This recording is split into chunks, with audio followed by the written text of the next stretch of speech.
बिस्मिल्लाहिर्रहमानिर्रहीम। अस्सलाम वालेकुम।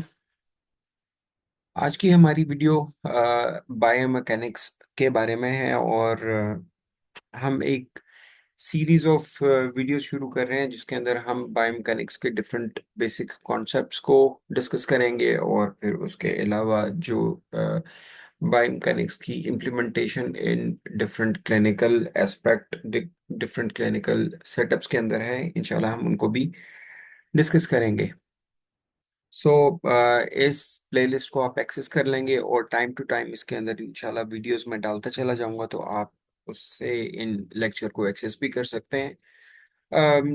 इस प्लेलिस्ट के अंदर और इस सीरीज ऑफ लेक्चर्स के अंदर हम न सिर्फ बेसिक कॉन्सेप्ट्स, कुछ क्लिनिकल इम्प्लीमेंटेशंस अलोंग विद कुछ सिनेरियोज को भी डिस्कस करेंगे और उनसे रिलेटेड कुछ क्वेश्चंस की भी बात करेंगे कि क्वेश्चंस को हम किस तरह से सॉल्व करेंगे। तो ये सब चीज़ें हमारी इस सीरीज ऑफ वीडियोस में होंगी। तो शुरू करते हैं अपने पहले लेक्चर को, पहली वीडियो को। और जो आज का हमारा कॉन्सेप्ट है, जो आज हमने बात करनी है, वो है हमारे पास बायोमैकेनिक्स। बायोमैकेनिक्स ये क्या चीज़ होती है? इससे पहले हम ये चीज़ पढ़ के आ चुके हैं कि लिविंग और लिविंग और नॉन लिविंग के अंदर कुछ डिफरेंस थे, लिविंग एंड नॉन लिविंग में। लाइक लिविंग ऑर्गेनिज्म जो है वो डाइजेस्ट कर सकती है, लिविंग ऑर्गेनिज्म रिस्पायर कर सकते हैं, लिविंग ऑर्गेनिज्म रिप्रोड्यूस कर सकते हैं, लिविंग ऑर्गेनिज्म ग्रो कर सकते हैं, और लिविंग ऑर्गेनिजम्स मूव और लोकोमोट कर सकते हैं। कुछ कैरेक्टरिस्टिक्स उसकी ये लाइक मूवमेंट भी है और ग्रो भी है, ये नॉन लिविंग के अंदर भी होते हैं, बट हम ज़्यादा डिटेल में नहीं जाएंगे। जो बेसिक दोनों के अंदर डिफरेंस है हम उनकी बात करेंगे। और जब हम बायोमैकेनिक्स की बात करेंगे तो बायोमैकेनिक्स में हम लिविंग ऑर्गेनिज्म के इस कैरेक्टरिस्टिक को हम डिस्कस करेंगे, जो कि है मूवमेंट एंड लोकोमोशन। हम अपनी जूनियर क्लासेस के अंदर वर्ड बायोलॉजी पढ़ चुके हैं। Word biology, biology, okay. इसके बारे में हमने कहा था कि ये दो वर्ड से मिलकर बना हुआ है। पहला वर्ड है हमारे पास बायो, जो के था रिलेटेड विद लाइफ, एंड लोगी हमने कहा था कि ये है to study, to study. So biology के जो ये दो वर्ड थे, इनका कॉम्बिनेशन थे, ये था कि the study of life is called as biology. इसी प्रिंसिपल को हम यूज करेंगे बायोमैकेनिक्स को डिफाइन करने। बायोमैकेनिक्स को डिफाइन करने के लिए अगेन दो वर्ड्स हैं हमारे पास, लाइक बायो और मैकेनिक्स। बायो का मतलब है लाइफ, और हम मैकेनिक्स की बात करेंगे तो हम कहेंगे कि this is related with the action of forces. So combination कर दिया इन दो वर्ड का, तो हमारे पास कुछ कॉन्सेप्ट ऐसा आएगा कि अगर लिविंग ऑर्गेनिज्म के ऊपर फोर्सेस अप्लाई होती हैं तो उन फोर्सेस के एक्शंस क्या होते हैं, उन फोर्सेस के रिजल्ट्स क्या होते हैं। तो हम जब इन चीज़ों के बारे में पढ़ते हैं तो हम कहते हैं कि हम बायोमैकेनिक्स पढ़ रहे हैं। हम थोड़ा सा और एक्सप्लेन करते हैं कि अगर कोई फोर्स किसी भी ऑब्जेक्ट के ऊपर एक्ट करती है, like this is an object और इसके ऊपर ये एक फोर्स अप्लाई हो रही है, तो हम देखेंगे कुछ चेंजेस प्रोड्यूस होंगी इस ऑब्जेक्ट के अंदर। अब वो चेंजेस क्या है? नंबर वन, इसके साइज में चेंज आ सकता है। नंबर टू, इसकी शेप में चेंज आ सकता है, शेप चेंज हो जाएगी। ये ट्रायंगुलर जो मैंने अभी शेप बनाई, इसका मतलब है कि change. So change in the size, change in the shape, and number three, position के अंदर भी चेंज आ सकता है। ये तीन बेसिक करेक्टरिस्टिक या 3 बेसिक इफेक्ट्स हैं जो ये फोर्स प्रोड्यूस कर सकती है। अब हम इसको बारी बारी करके देखते हैं और पढ़ते हैं, इनको समझने की कोशिश करते हैं। For example, this is an object, और एक फोर्स यहां से अप्लाई हो रही है, डाउनवर्ड डायरेक्शन में एक फोर्स अप्लाई हो रही है यहाँ पर। इसको हम कहते हैं this is F1, this is F2 force. तो जब ये फोर्सेस लगेंगी तो उसके बाद क्या होगा कि इस ऑब्जेक्ट यूं कंप्रेस हो जाएगा। सो हमने देखा कि इस के साइज में चेंज आ गया। पहले इतना मतलब थिकर था, और ये जब फोर्सेस अप्लाई हुई हैं तो ये इस तरह से इसके साइज के अंदर चेंज आ गया। एंड फॉर एग्जांपल अब हम दूसरी बात करते हैं। This is a soft ball, और अगर हम इस सॉफ्ट बॉल को यूं किक करते हैं, दिस इज द फुट, और इसका मतलब है ये फुट इस डायरेक्शन में फोर्स अप्लाई करेगा, तो फिर इस ऑब्जेक्ट के साथ क्या होगा, इस सॉफ्ट बॉल के साथ क्या होगा? क्या होगा कि यहाँ पर यूं एक डेंट आ जाएगा। So this dent is due to this force. तो अब अगर ये डेंट आ गया तो इसका मतलब है कि इसकी शेप में चेंज आ गया। अब तीसरी एग्जांपल है। For example, we have this object, ये एक ऑब्जेक्ट है, और इस ऑब्जेक्ट को यहां से हम फोर्स दे रहे हैं, और ये it's like on a table. Table हम बना लेते हैं कुछ इस तरह से। ये टेबल है, ये टेबल है, ये टेबल है, और ये टेबल की लेग्स हैं, ये टेबल। ओके, सो क्या होगा, इस फोर्स के लगने की वजह से, दिस फोर्स एफ के लगने की वजह से, ये ऑब्जेक्ट यहां से शिफ्ट होकर इस जगह पर आ जाएगी। तो इसका मतलब है कि पहले ये पोजीशन ए पे थी, और फिर उसके बाद ये पोजीशन बी पर चलेगी। सो इस तरह हमारी इस फोर्स की वजह से ऑब्जेक्ट की पोजीशन के अंदर भी चेंज आ जाता है। सो हमने देख लिया कि अगर फोर्स किसी भी ऑब्जेक्ट के ऊपर अप्लाई होती है तो उसके एक्शंस क्या होंगे। नंबर 1, उसके साइज में चेंज आ जाएगा। नंबर 2, उसकी शेप में चेंज, और फिर इवन उसकी पोजीशन में भी चेंज आ जाएगा। अब ये जितनी भी ऑब्जेक्ट्स हैं, ये हमने सारी नॉन लिविंग ऑब्जेक्ट्स बनाई हैं, और अगर ये हम लिविंग ऑब्जेक्ट के बारे में बात करें तो उसमें भी कुछ सिमिलर सिचुएशन हमें मिलेगी। For example, I am making a joint, this is a joint. हम जिम में जाते हैं, और हम जिम में इसलिए जाते हैं कि हमने अपने मसल को वहां पर स्ट्रोंगर करना होता है। So I am trying to draw a muscle that is bicep. ये बाइसेप बन गया, और ये हमारे पास डंबल है, डम्बल, डंबल। ओके, सो क्या होता है, जब ये बाइसेप कॉन्ट्रैक्ट करता है तो ये इस आर्म को इस डायरेक्शन में मूव करवा देता है। सो पहले यहां पर पोजीशन ए थी, उसके बाद इस मसल की वजह से ये डंबल इस जगह पर आ गया। तो इसका मतलब है कि ये पोजीशन ए से पोजीशन बी की तरफ आ गया। सो ये किस वजह से प्रोड्यूस हुआ था? ये इस वजह से प्रोड्यूस हुआ कि हमारी जो फोर्स थी वो प्रोड्यूस हुई थी बाइसेप की वजह से। बाइसेप, बाइसेप्स मसल्स की वजह से, मसल की वजह से। सो लिविंग ऑर्गेनिज्म के अंदर ये जो मसल है उसने इस डंबल को लिफ्ट किया, और ये लिफ्ट करके इसकी पोजीशन चेंज कर दी।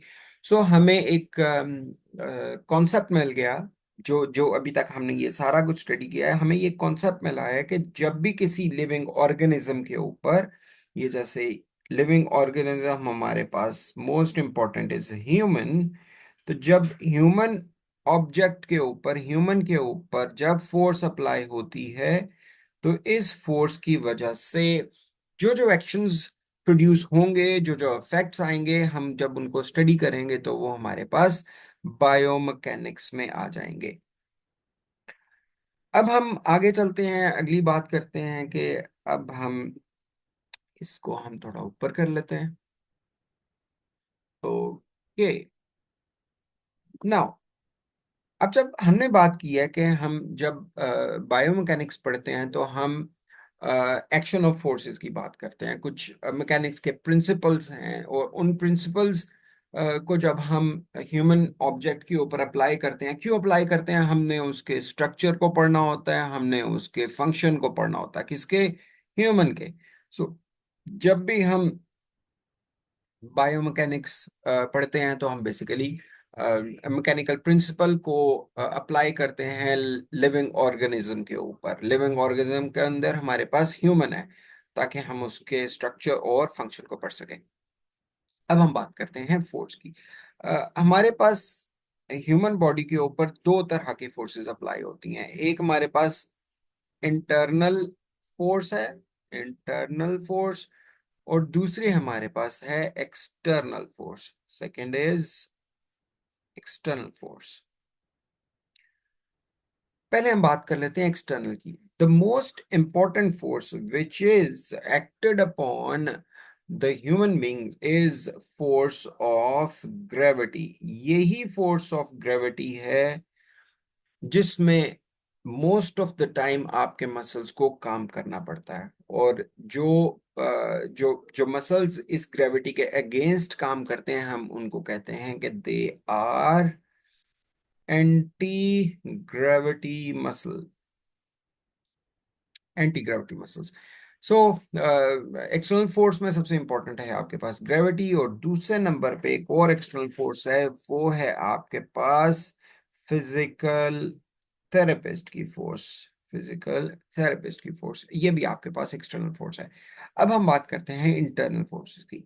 The most important internal force, अभी थोड़ी देर पहले हमने एक एग्जांपल पढ़ी थी जब हमने कहा था कि हम जिम में जाते हैं और डंबल के साथ एक्सरसाइज करते हैं, तो जो डंबल के साथ एक्सरसाइज करते हुए हमारी फोर्स जनरेट हो रही थी वो थी आपकी force of muscle contraction, force of muscle contraction. ये आपके पास मोस्ट इंपॉर्टेंट इंटरनल फोर्स है। जब भी मसल कॉन्ट्रैक्ट करते हैं तो वो फोर्स जनरेट करते हैं और फिर वो हमारे बॉडी के अंदर डिफरेंट चेंजेस प्रोड्यूस करते हैं। अब ये एक फोर्स है, इसके अलावा भी हमारे पास और डिफरेंट टाइप्स ऑफ फोर्सेस होती हैं जो हमारी बॉडी के अंदर एक्ट कर रही होती हैं। वो कौन सी होती है, अब उनके बारे में भी ब्रीफली हम पढ़ लेते हैं। हमने कॉन्सेप्ट पढ़ा था प्रेशर का। Pressure, pressure is equal to force divided by area. हमने कहा था कि इसको प्रेशर कहते हैं। तो ये इस तरह की सिचुएशन हमारी बॉडी के अंदर भी प्रोड्यूस होती है। For example, this is a human body, this is thigh, and this is leg का portion. This is, now I am going to draw an abdomen. This is abdomen, this is abdominal cavity. अब abdominal cavity के अंदर बहुत सारे content हो सकते हैं। इसके अंदर एयर भी हो सकती है, सॉरी, एयर भी हो सकती है, आपके पास फ्लूइड भी अवेलेबल है, आपके पास फूड भी होता है। तो जब आपकी एब्डोमिनल कैविटी के अंदर एयर ज्यादा हो, फ्लूइड ज्यादा हो, फूड ज्यादा हो, तो वो इस एब्डोमिनल कैविटी के ऊपर, मैं ये पूरा ह्यूमन बीइंग बनाने की कोशिश करता हूं तो यस, तो क्या होगा, ये कंटेंट इस डायरेक्शन में भी फोर्स अप्लाई करेंगे, इस डायरेक्शन में भी, इस डायरेक्शन में भी, और इस डायरेक्शन में भी। इसका मतलब है कि ये इस एरिया के ऊपर फोर्स अप्लाई हो रही है, तो हम कहेंगे कि यहाँ पर आपका प्रेशर इंक्रीज हो रहा है। अब ये प्रेशर क्यों हो रहा है, एयर की फोर्स की वजह से, फ्लूइड की फोर्स की वजह से, या फूड की फोर्स की वजह से। सो हम इस तरह के प्रेशर को कहते हैं, this is intra abdominal pressure, intra abdominal pressure. So ये भी आपकी बॉडी के अंदर एक इंटरनल फोर्सेस हैं जो अवेलेबल हैं, जो इम्पोर्टेंट है, और ये बहुत इंपॉर्टेंट है। Intra abdominal pressure is very important as far as spinal stability is concern, spinal stability is concern. So important है। इसके अलावा भी हमारे पास इंट्रा एब्डोमिनल प्रेशर के अलावा और भी हैं, जैसे क्रेनियल इंट्राक्रेनियल प्रेशर, ये हमारे पास स्कल में मौजूद होता है। इसी तरह से आपके पास intra ocular ocular intraocular pressure भी है। So these are different internal forces. जो लास्ट टू हमने पढ़ी हैं वो हमारे पास प्रेशर की फॉर्म में है। So internal and external forces we have studied. अब हम आज के लेक्चर के एक और टॉपिक की तरफ चलते हैं, जो कि है हमारे पास मैकेनिक्स के बारे में और मजीद बात। वो है आपके पास static static and dynamic, static and dynamic. Okay, static ऐसी चीज होती है जिसको हम कहते हैं anything which is at rest, और डायनामिक वो जो मूव कर रही है, मोशन में। हम इसको रेस्ट कह सकते हैं या हम इसको कह सकते हैं कि दिस इज स्टेशनरी। लेकिन इसके साथ एक और चीज भी है, आइदर स्टैटिक ऐसा सिस्टम जो रेस्ट पे है या स्टेशनरी है, या वो फिर यूनिफॉर्म यूनिफॉर्म वेलोसिटी से ट्रेवल कर रहा है। और यहां पर जब हम डायनामिक की बात करते हैं तो हम कहते हैं कि moving moving with some sort of acceleration। यहां पर हमारे पास एक्सेलरेशन होगी तो हम कहेंगे कि वो डायनेमिक है। ऐसा सिस्टम जो एक्सेलरेशन, अब एक्सेलरेशन कौन सी हो सकती है, वो पॉजिटिव एक्सेलरेशन भी हो सकती है, वो नेगेटिव एक्सेलरेशन भी हो सकती है। सो स्टैटिक और डायनामिक में हमें फर्क पता चल गया। स्टैटिक एक ऐसा सिस्टम है, ऐसे सिस्टम की स्टडी जिसके अंदर या तो ऑब्जेक्ट स्टेशनरी हो, रेस्ट पे हो, या फिर यूनिफॉर्म वेलोसिटी। यूनिफॉर्म वेलोसिटी का मतलब क्या है, वो किसी एक फिक्स डायरेक्शन में चल रही है। There is no change in the angle, angle को हम यूं इस तरह से शो करते हैं। सो नो एंगल चेंज, इसका मतलब है कि वो रेस्ट पे है या फिर यूनिफॉर्म वेलोसिटी से ट्रेवल कर रही है। और अगर डायनामिक की बात करें तो फिर moving with some acceleration that is positive or negative. So this is the end of this first lecture of biomechanics. Inshallah next lecture में हम आपके पास मजीद कॉन्सेप्ट्स को लेकर आएंगे। आप इस प्लेलिस्ट को एक्सेस कर लें, प्लेलिस्ट को लाइक कर लें, प्लेलिस्ट को सेव कर लें, ताकि जैसे जैसे आपके पास हम वीडियोस देते रहें तो आपके पास वो आती चली जाएं। इंशाल्लाह हम नेक्स्ट वीडियो में दोबारा हाजिर होंगे। तब तक के लिए अल्लाह हाफिज।